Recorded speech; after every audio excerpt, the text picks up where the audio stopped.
A gente volta agora ao segundo bloco do programa Utilidade Pública, ainda falando sobre odontologia miofuncional, tá? Se você quer saber um pouquinho mais, vai lá no nosso canal no YouTube, que no primeiro bloco da entrevista a gente trouxe muita informação bacana, sabe aquela dor de cabeça, ronco, tudo isso pode estar relacionado a uma mordida errada, a um ranger dos dentes, a um problema lá na infância. Então, vai lá buscar as informações, que é que a gente vai continuar o nosso bate-papo. A gente encerrou o bloco anterior eu solicitando uma orientação, por exemplo, uma mãezinha, sei lá, de um adolescente que ela começou a ver que ele tem agora alguns problemas que ela não tinha percebido antes.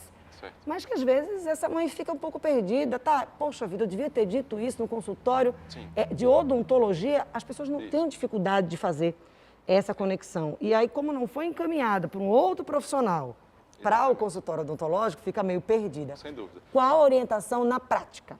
Tá. Há inúmeras especialidades na odontologia, como há na medicina, como é em qualquer área. Então, nem todos os profissionais estão habilitados e deveriam estar, porque, de fato, isso é uma área específica de trabalho, de atuação clínica.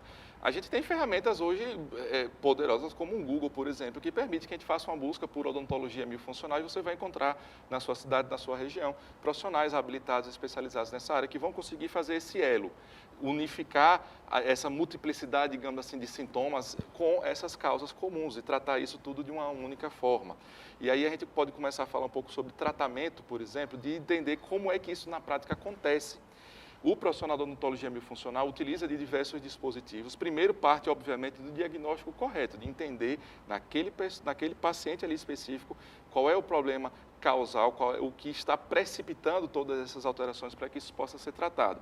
A gente utiliza de vários tipos de terapia, existem aparelhos específicos que vão orientar o fluxo de respiração sempre pelo nariz, vão corrigir a postura da língua na posição correta, vão orientar a mandíbula, essa parte inferior da face, na sua posição correta, porque a gente quer, o nome miofuncional significa função muscular.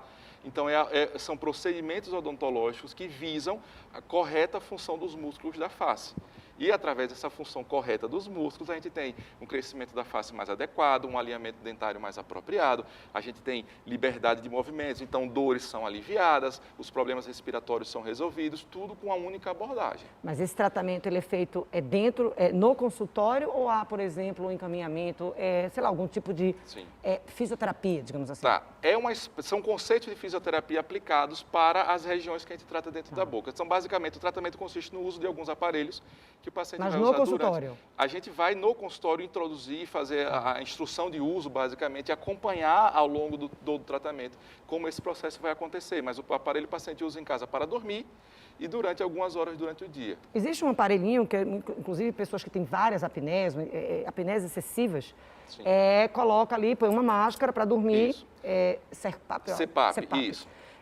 Aquilo ali é indicado para qualquer idade? Não. Na verdade, a gente vai tentar evitar a necessidade daquele aparelho. Aquele seria o último caso? Seria um caso, exatamente, mais dramático, digamos assim. O CPAP uma linguagem mais fácil, é um respirador artificial, ele assiste o fluxo respiratório. A pessoa que tem alguma obstrução respiratória, aquele aparelho faz com que o ar entre com maior velocidade, digamos assim, e vença a obstrução e faça o ar que está entrando pelo nariz conseguir chegar. Porque a apneia obstrutiva significa isso, a pessoa tenta respirar, mas existe algum local das suas vias respiratórias que está obstruído, está mais estreito, e o ar não consegue passar.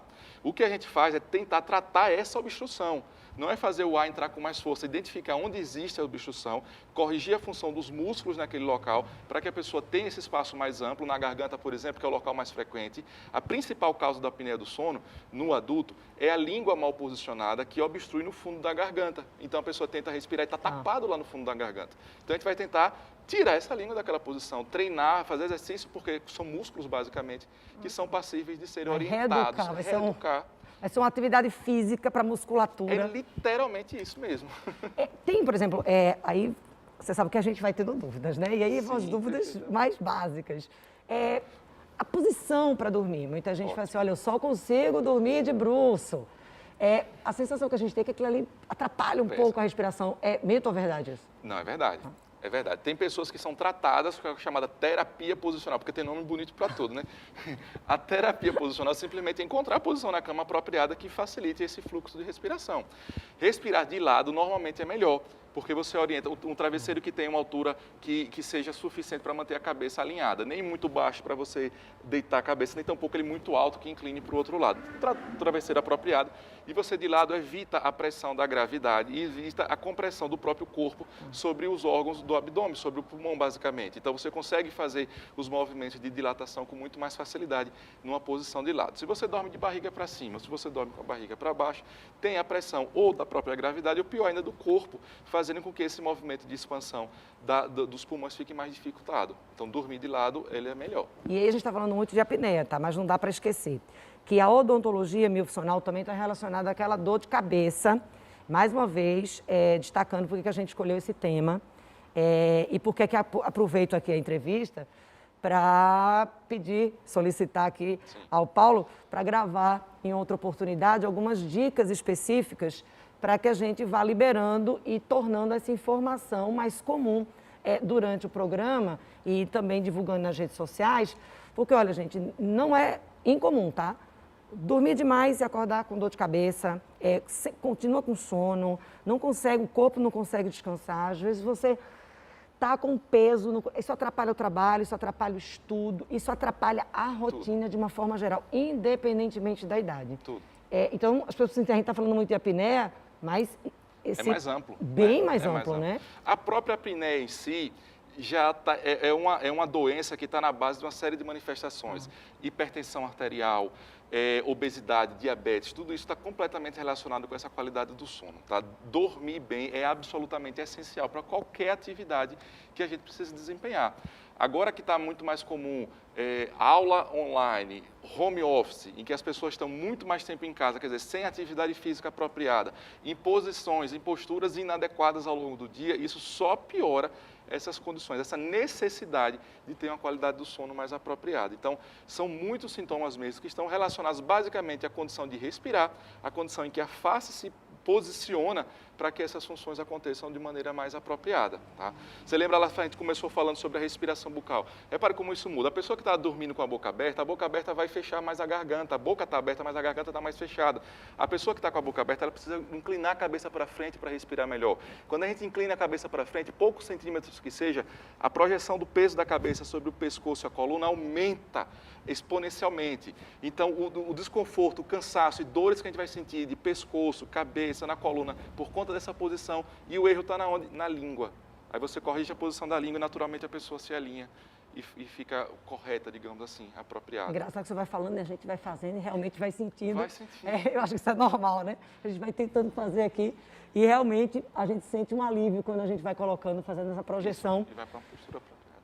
Precisaria do tempo todo do mundo, porque Paulo tem muita informação sobre o assunto de fato, mas infelizmente nosso tempo chegou ao fim. Muito obrigada pela presença aqui no Utilidade Pública. Espero tê-lo aí no nosso quadro aí com as dicas. Eu vou pedir aí para a nossa produção, para o Aldo Luiz, entrar em contato para a gente continuar trazendo essas informações que realmente são de utilidade pública. Sem dúvida nenhuma. Muito obrigado pelo convite, por essa oportunidade mais uma vez. Espero ter contribuído.